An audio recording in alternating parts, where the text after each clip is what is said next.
We have my target end time is 6:40.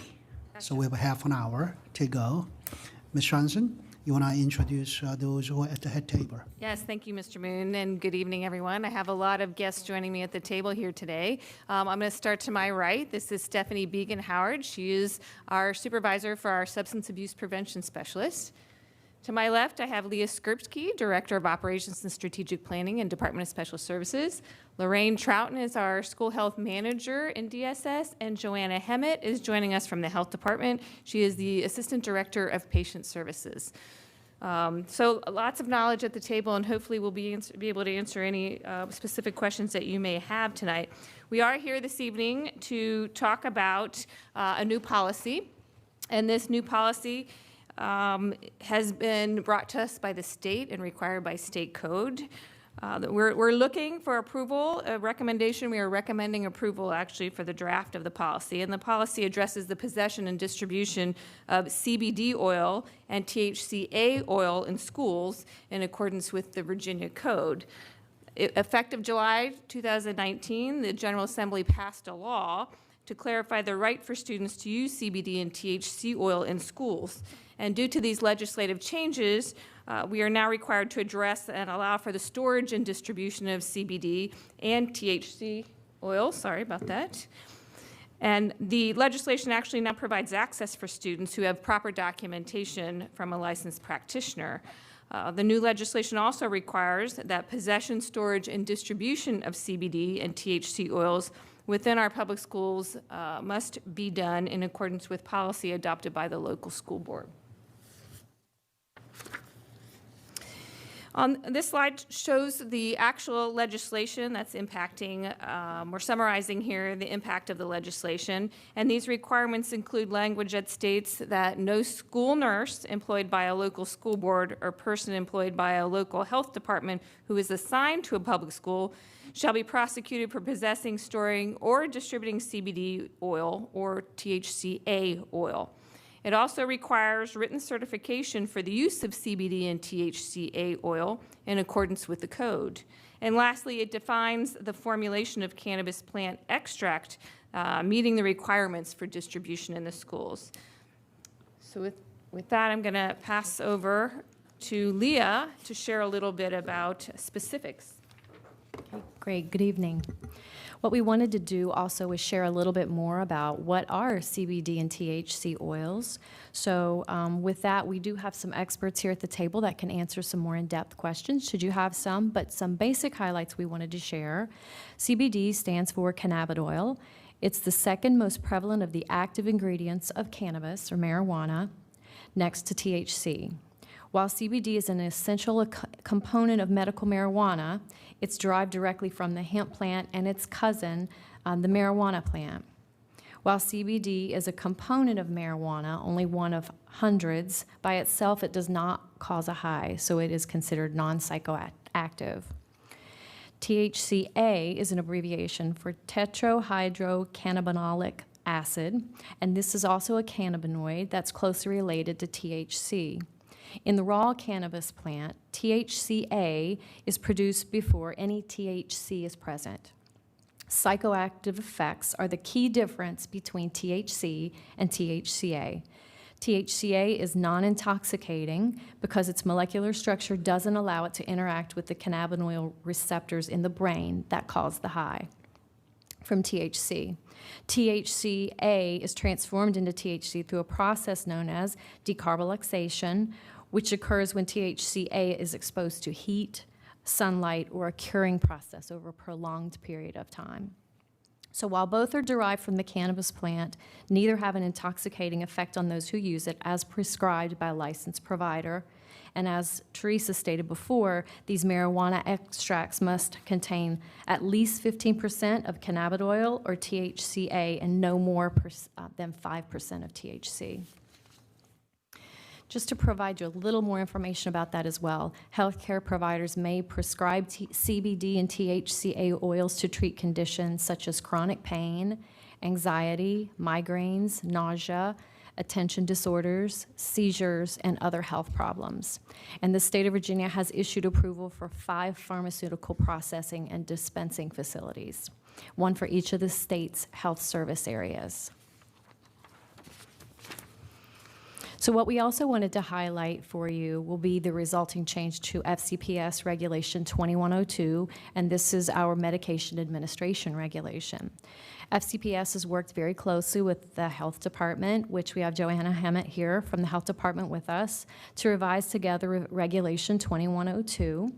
In order to comply with Virginia law, these revisions will now allow for the storage administration of CBD and THCA oils in compliance with the Code of Virginia, as well as require a current individualized health care plan that's developed by the public health nurse.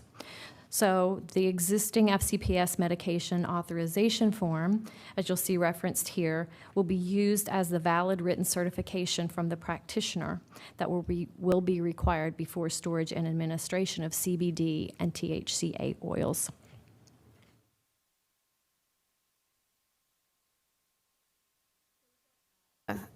You'll note on board docs, there's a copy of the policy. It's a short policy, a couple paragraphs. In addition to that, you'll notice regulation. We did post Regulation 2102 along with that, and we redlined the changes that are related to the THCA oil and CBD distribution in that regulation.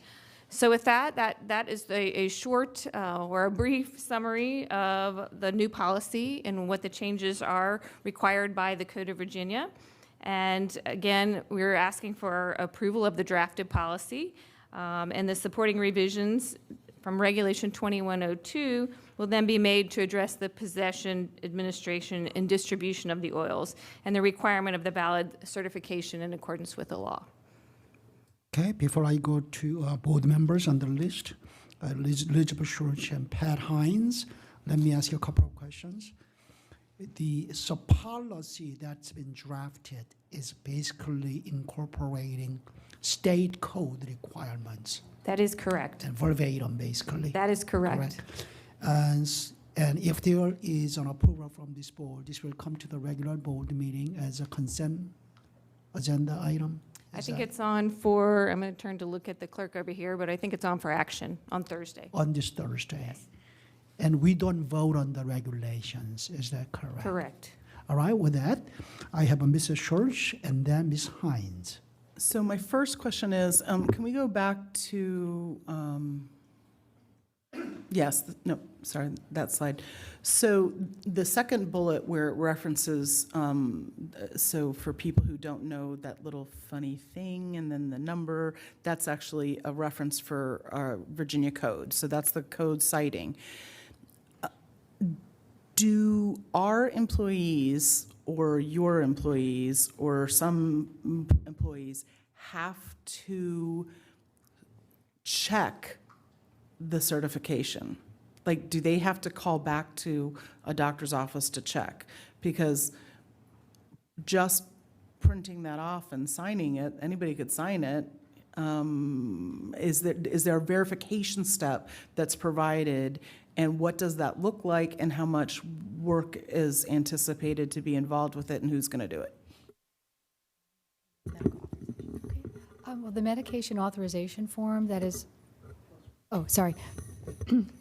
the medication authorization form that's currently in place would actually serve as that verification. So when a parent fills in the medication authorization form, the physician would have already been involved in that. They would have signed off. They would give us very specific directions on how the CBD oil is to be used, where the THCA oil is to be used. They also agree, parents have the opportunity to agree that the public health nurses may contact them, and that's a critical point. So that was changed this year, and we did that in anticipation of the fact that we may need to have some of the orders questioned and or validated by the public health nurse. So we do have something in place for the validation to take place. But I didn't hear in there a validation, either obligation or a willingness on our part. So we're going to take the Medicaid, and I just filled one out so I know what they look like. Not for this. Clarifying. We're going to take the document signed as is. We don't have, there's no obligation on our part to check to see that this is a licensed physician, that the physician actually filled it out, that, I'm just worried that this is, a step beyond, and maybe it's not. Maybe in the grand scheme of things, this is maybe less problematic than some of the Schedule II medications that are in our schools. I don't know. I'm just trying to figure out, because this is a whole different, area for us to go, whether just the regular form signed by a regular physician, turned in by any parent suffices, and that's kind of it. Yes, I think that the way that it's been structured and with the communication with the health department, I do think that will suffice. We have very clear cut guidelines in the regulation that say the name of the student, the use, et cetera. So I do, along with Joanna, feel very, very comfortable. There needs to be the dose, exactly why it's being used, et cetera. And do you have any idea at this point, is there any way to estimate the scope of the number of students that you might anticipate? Like, is there a rule of thumb on this? Certainly we have, and something that I've come to understand that just in the time that I've been on the board that I did not realize or wasn't really as much of an issue, things like school anxiety and the inability of students to get over the anxiety, physically come into school, potentially medically fragile children. I'm surprised that ADHD is on there. That doesn't seem to be, but I'm not going to question that at this point. But so do you have any idea of the number of students, and is this predominantly something that we're seeing in the older grades, or are we going to also see this down to the elementary grades? At this point, I'll ask my colleague Joanna to step in as well. At this point, I don't believe we have any idea about the numbers, but I will defer to you. Yeah, we have a few.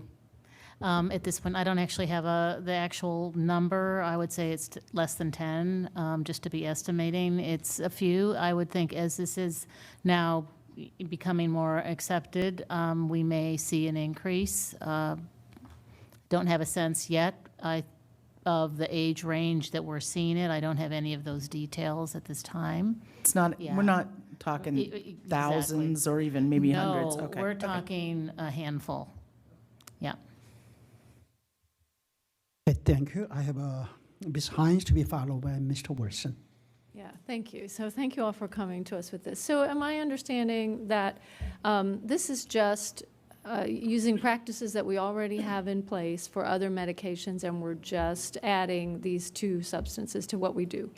That's correct. Okay, and the policy that you want us to approve, and following up on Mr. Moon's question, if we changed the language of the policy, we would risk running afoul of the state regulation. Is that true?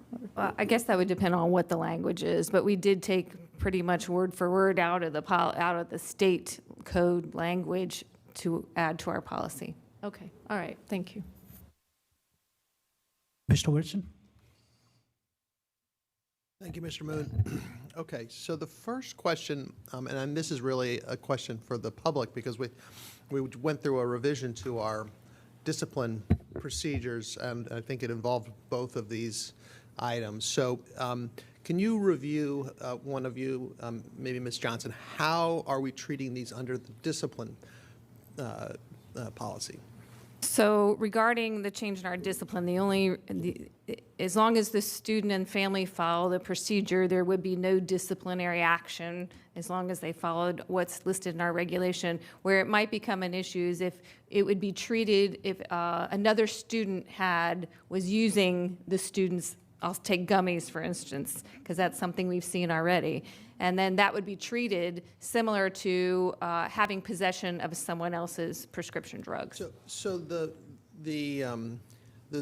student rights and responsibilities document already addresses these two items, CBD and THCA.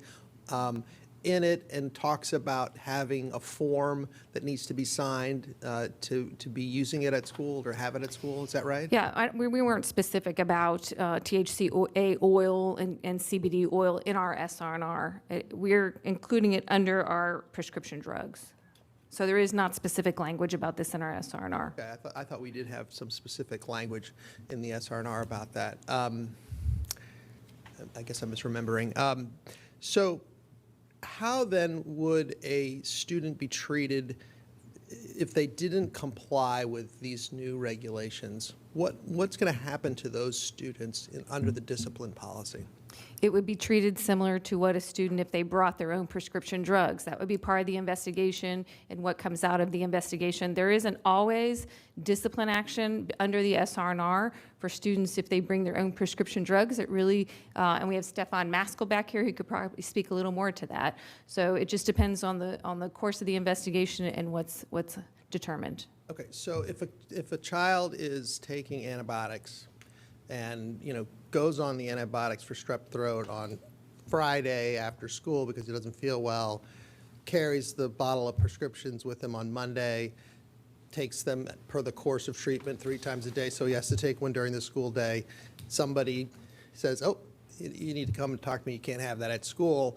I'm assuming we don't discipline that child through a suspension system or any sort of adverse consequences. Am I correct in saying that, or is that? Again, it depends on the circumstance, and I'm going to ask Stefan to expand on that a little bit more with his SRNR knowledge.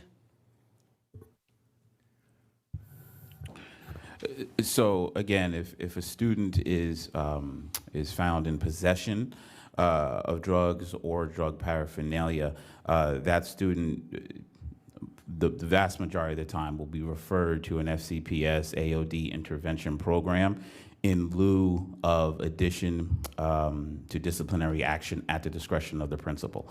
So the majority, if a student is found for the first time, let's say, in possession of THCA or CBD oil, that principal or the assistant principal would do an investigation, and unless that student was found to, let's say, be looking to distribute said oil to other students, that student would be referred to one of our programs. So, all right, so is that the same treatment?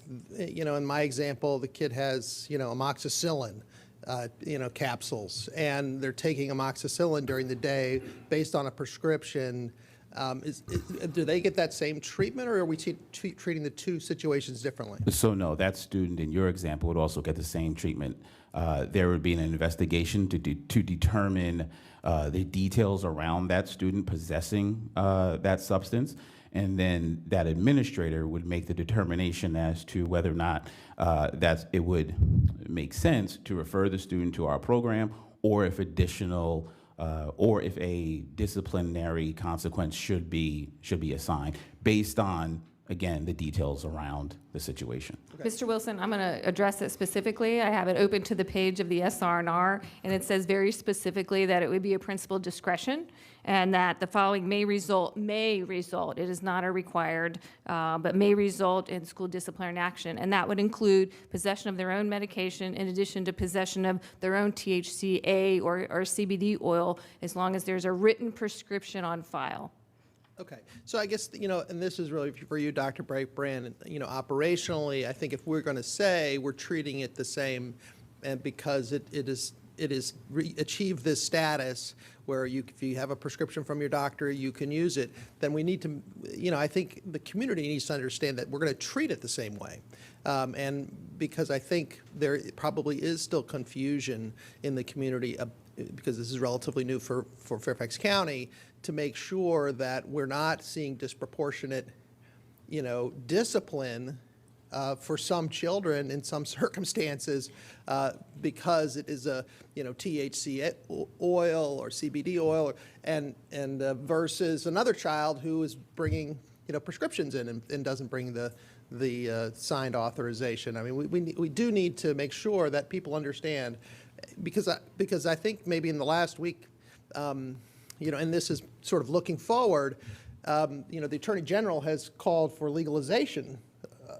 So, we need to keep our eye on this and try to be, as forward-thinking as possible. If that's coming down the road, we need to be, as a system, aware and be thinking about what that will mean for us as a division. So, and maybe you have thoughts on that prospect coming down the road, if you've given that any thought. So, Mr. Wilson, one thing I can say is I think what I hear you saying, we need to do everything we can to communicate this to schools and our community, what the new law is, so that kids and families who would fall under the need for this kind of thing know what the do's and don'ts are. Recall that the SR&R that this board just passed is treating first-time use of marijuana or THC oil as staying in school, not reassigned. Again, staying in school and putting in social emotional supports, the AOD, and treatments for those kids. So that's sort of consistent line here. I will say this, being a high school principal, being a former high school principal, the kid who is taking antibiotics, like you said, has to take one in the middle of the day, forgets. That's one storyline. Another storyline is a kid who's taking his parents' medication that hasn't shared with mom or dad, a kid who brings medicine in to sell it to other students to make some money. I'm just being honest. Your situation as a principal, I would not be looking for additional discipline. Would be, hey, young man, you need to get that registered. We know we called your parents. It's certainly okay. It's the other situations where the parents don't know that the kids have this medication, or that kid is taking medicine and bringing it to sell to other kids at the school, that become a higher bar for concern for the principal and may involve other disciplinary action. Yeah, But we'll work on communicating this new information out. That's the gist I get from already some of the board comments. And again, it's consistency in applications so that school administrators understand and are aware and can implement it in a way that operates effectively, I guess, to deal with this change in the law. Okay, thank you. Good, thank you, Mr. Wilson. I have a Mrs. McLachlan next. I'm really glad I'm coming after Mr. Wilson because I appreciate the depth of your questions and trying to have us think about the implementation overall. I guess my first question I'm trying to just tease out a little bit because, again, we're trying to help reframe our community's understanding of what is the cannabinoid oil and the THCA.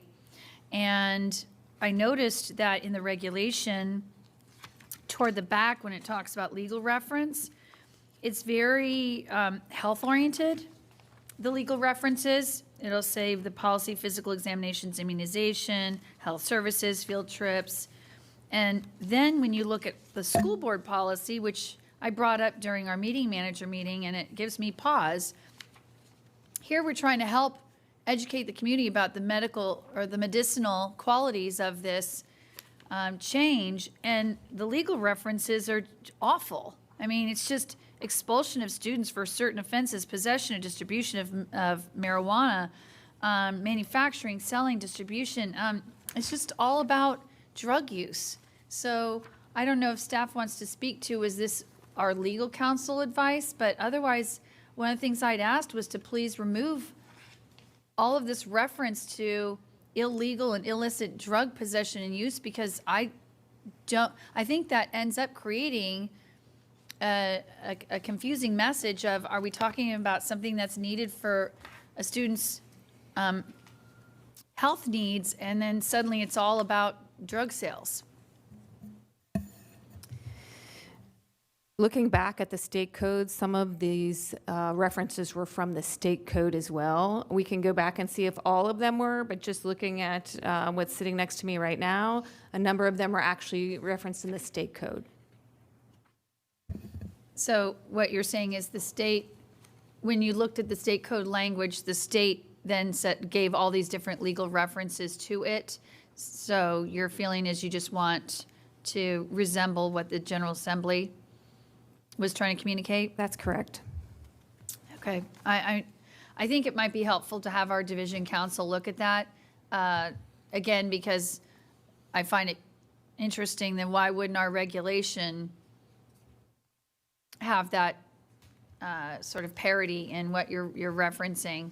And to me, I'd rather see that alignment. And it may be, number one, we'll go back and do it. The policy we're trying to align to the state code had the references, so the policy kept the state code references. Our regulation, in implementing it, are referencing these other areas, health, wellness, the points you were making earlier, so field trips.